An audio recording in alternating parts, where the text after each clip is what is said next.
तो जय शनिदेव दोस्तों आज हम बात करेंगे सिद्धियों के बारे में। दोस्तों हर कोई सिद्धि तो पाना चाहता है लेकिन अपने आप को सिद्ध नहीं कर पाता है, वो अपने आप को नहीं तप पाता है। दोस्तों सिद्धि पाने के लिए सबसे पहले जरूरी है कि आप अपने आप को सिद्ध कर ले। दोस्तों अपने आप को कैसे सिद्ध किया जाता है? मंत्रों के थ्रू अपने आप को सिद्ध किया जाता है। जैसे कि आप किसी भी मंत्र को जब लगातार जपते हैं, उसको जपते जपते जपते जपते वो मंत्र जब सिद्ध हो जाता है तो मंत्र सिद्ध होने के बाद उसके साथ साथ आप खुद भी एक प्रकार से सिद्ध हो जाते हैं। सिद्ध होने का तात्पर्य ये है, सिद्ध होने का मतलब ये होता है कि आपके अंदर के जितने भी विकार हैं वो पूरी तरह से नष्ट हो जाते हैं। और जब विकार नष्ट होते हैं तभी किसी भी देवी देवताओं की कृपा आपके ऊपर होती है।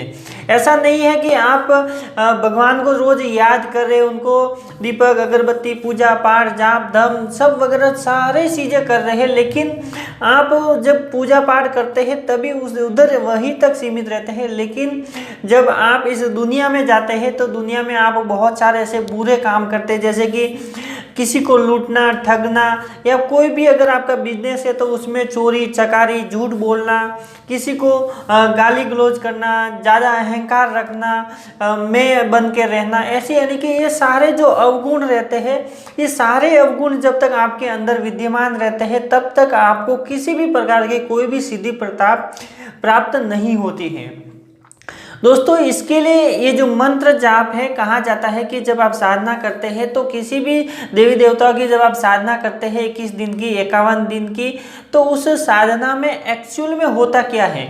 देखो जब आप साधना करते हैं 21 दिन की, तो 21 दिन की साधना पूरी होते ही आपको कोई देवी देवताओं की सिद्धि प्रत्यक्ष नहीं होती है कि हाँ आपने 21 दिन का कोर्स पूरा किया और आपको उन देवी की या देवताओं की सिद्धि प्रदान हो गई और आप कार्य करना स्टार्ट कर देते। तो ऐसा नहीं होता है। जब आप कोई भी शुरुआत में जब साधना करते हैं तो वो 21 दिन की हो या फिर 51 दिन की हो, तो उस साधना में होता क्या है, जब आप मंत्र का जाप करते हैं, मंत्र का उच्चारण करते हैं, तो उस उच्चारण से, उस मंत्र से और उस बीज मंत्र से आपके शरीर के जो अंदर विकार है वो सारे नष्ट होने लगते हैं। मैं हर वीडियो में बताता हूँ, हर चीज़ यानी कि जितने भी वीडियो बनाता हूँ मैं हर वीडियो में इसका जिक्र करता हूँ। जैसे कि काम, क्रोध, लोभ, मद, मोह, माया, ये सारी जो चीज़ें हैं, ये संसार रूपी जितनी भी चीज़ें हैं, वो सारी चीज़ों को सबसे पहले मंत्र जो जाप करते हैं वो इन सारी चीज़ों को खत्म करता है। आपने खुद अनुभव किया रहेगा, अगर आप मंत्र जाप करते हैं तो क्या होता है कि जब आप मंत्र का जाप करते हैं, मानसिक जाप करते हैं, तो क्या होता है कि सबसे पहले आपके अंदर के बदलाव होने लगते हैं। जैसे कि आप अगर गुस्से वाले थे तो आपका स्वभाव शांत हो गया, अगर आप ज़्यादा घूमने फिरने में शौकीन थे तो आपका जो घूमने फिरने का जो शौक़ है वो ख़त्म हो गया, अगर आपको खाने पीने का शौक़ था, आपको स्वाद में बहुत मज़ा आता है, ये खाओ वो खाओ, अगर ऐसी इच्छाएं आपकी होती थी तो ये सारी इच्छाएं बंद हो गई। दूसरी, किसी भी पर स्त्री को देख के आपके मन में उनके लिए जो गलत ख्याल आते थे वो ख्याल अगर आपके बंद हो जाते हैं।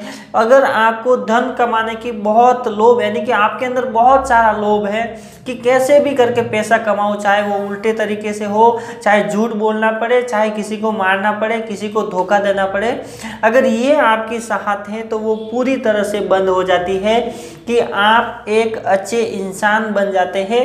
तो ये सारे परिवर्तन है जब आप जाप स्टार्ट करते हैं या फिर साधना स्टार्ट करते हैं। तो पहली बार जब साधना स्टार्ट करते हैं तो 21 दिन की हो या फिर 51 दिन की हो, इन दिनों में सिर्फ और सिर्फ आपके जो व्यवहार हैं वो चेंज होते हैं। यानी कि देवी देवता जब आपको मंत्र देते हैं तो उस मंत्र से आपका आत्म स्नान होता है।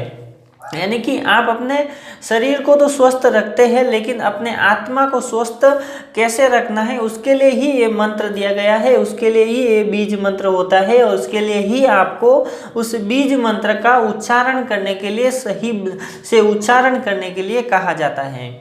तो मंत्र का जाप लगातार करने से, ज़्यादा टाइम तक करने से आपके जो मन के विकार है वो खत्म होते हैं, आपके आत्मा का जो स्नान होता है यानी कि आपकी आत्मा शुद्ध होती है। जब आपके अंदर पूरी तरह से एक सरल स्वभाव हो जाएगा, तब सरल स्वभाव के साथ आपको किसी भी देवी देवताओं की कृपा इतनी आसानी से होने लगेगी, इतनी सरलता से होने लगेगी कि आपको उतनी मेहनत करने की जरूरत नहीं पड़ती है।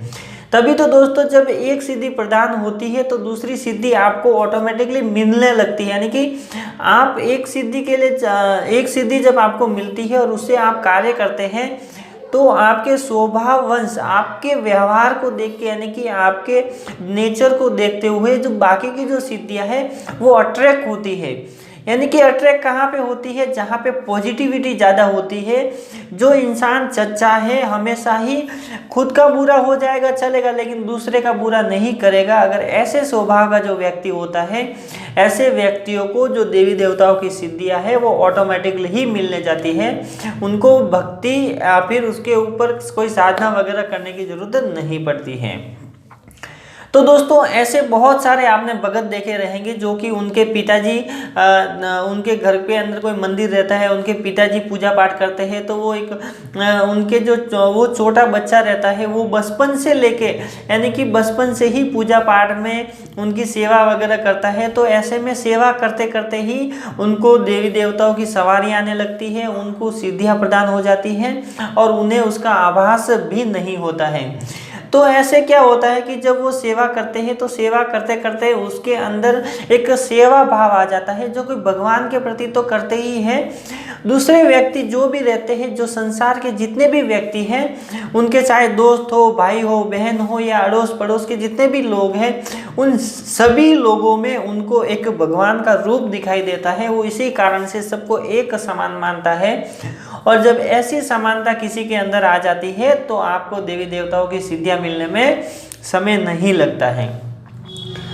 दोस्तों बहुत लोगों को कम समय में सिद्धि प्रदान हो जाती है, बहुत लोगों को ज़्यादा समय लगता है, बहुत लोगों को तो कितना भी मेहनत कर लो, कितने भी जाप कर लो, कितनी भी साधना कर लो, उनको सिद्धियां नहीं मिलती है। तो ऐसा इसके लिए होता है, ऐसा क्योंकि सब अलग अलग प्रवृत्ति के लोग रहते हैं, सब अलग अलग विचारों के साथ अपनी ज़िंदगी को गुजारते रहते हैं। तो जैसे उनके विचार यानी कि ज़्यादा जो मलिनता आपके शरीर के अंदर जो इकट्ठी होती है वो विचारों से ही होती है। जितने गंदे आपके विचार होंगे, जितनी गंदी आपकी सोच रहेगी, उतना ही समय ज़्यादा लगेगा आपको उस गंदगी को मिटाने में। अब दोस्तों मान लीजिए कि आपको एक घर दे दिया साफ सफाई करने के लिए, तो आप एक घर को अगर एक दिन में करते हैं, तो वैसे ही अगर आप 5 घर की गंदगी अगर दे दी आपको तो उसके लिए समय लगेगा। उसी प्रकार के आपका जो आत्मा है उसके आत्मा को घर माना जाता है और उस घर में जितनी गंदगी होती है उस मंत्र के द्वारा उस गंदगी को साफ किया जाता है।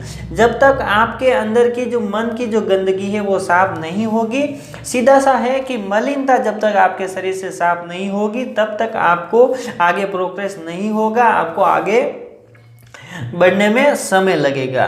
तो ऐसा नहीं है कि आपको नहीं मिलेगी, सिद्धियाँ ही नहीं मिलेगी, मिलेगी लेकिन उसके लिए समय लगेगा। तो जब भी कोई भी साधना करते हैं तो साधना करने से पहले आप ऐसे ही जाप करना स्टार्ट कर देना चाहिए। माला से एक आसन, एक माला और मानसिक जाप, शुरुआत में मानसिक जाप करना ही आपके लिए अच्छा रहेगा। आप बोल के भी कर सकते हैं, क्योंकि जब शुरुआत में जब जाप करते हैं, जब मानसिक करते हैं तो भी वो मानसिक नहीं माना जाता है, क्योंकि उसमें भी आपके होंठ और जीभ हिलती है, तो मानसिक नहीं माना जाता है। रियल मानसिक जाप क्या है मैं आपको बताता हूँ। देखो, जब आप ओम नमः शिवाय ओम मन में जब आप बोलते हैं ओम नमः शिवाय ओम नमः शिवाय ओम, तो आप ध्यान से एकदम ध्यान लगाना कि जो आपकी आवाज़ है यहाँ से निकलेगी। तो ये मानसिक जाप नहीं होता है, लेकिन फिर भी उसमें आपको बेनिफिट यानी उसका जो फायदा है वो मिलता ही, ऐसा नहीं कि नहीं मिलता है।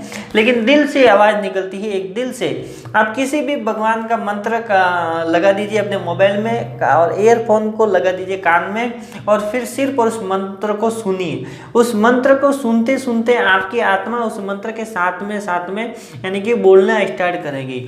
तो आपको पता चलेगा कि ये मन से आवाज़ आ रही है, यानी कि जो वो आवाज़ जब आने लगती है तब आपका जो जो जाप का जो तप है, जो ऊर्जा है, वो बहुत ही ज़्यादा आपको मिलने लगती है।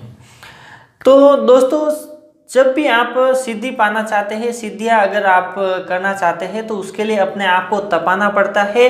अब कड़ी से कड़ी तपस्या करनी पड़ती है और कड़ी तपस्या के बाद आपको सफलता मिलती है। ऐसा ही नहीं है कि आपने 21 दिन की साधना की है और 21 दिन पूरी साधना करने के बाद आप फिर अपने आप को देखेंगे कि हाँ मुझे सिद्धि मिली कि नहीं, चेक करवाएंगे, ट्राई करेंगे कुछ ना कुछ अलग करने की। तो ऐसी सिद्धियाँ आपको नहीं मिल सकती है। उसके लिए आपको बहुत सारे जाप और बहुत सारा तप करना पड़ता है। कोई भी साधना एक ही बार करने में भी सफलता नहीं होती है। एक ही साधना को आपको कम से कम 2 बार, 4 बार, 10 बार, 15 बार भी करना पड़ता है। तो ज़्यादा भी बार आप कर सकते हैं। तो उसी प्रकार से ये सारी चीज़ें कार्य करती हैं। तो बस दोस्तों, आज के लिए इतने। वीडियो अच्छी लगी तो लाइक कीजिएगा, शेयर कीजिएगा अपने दोस्तों के साथ। अगर आप मेरे चैनल पे नए तो चैनल को सब्सक्राइब जरूर कीजिएगा, ताकि ऐसी ही वीडियो आपको मिलती रहे। और दोस्तों, अगर आपके मन में किसी भी प्रकार का कोई भी सवाल है तो वीडियो के नीचे कमेंट कर सकते हैं। मैं उसके ऊपर वीडियो बनाने की कोशिश करूँगा। तो जय शनिदेव दोस्तों।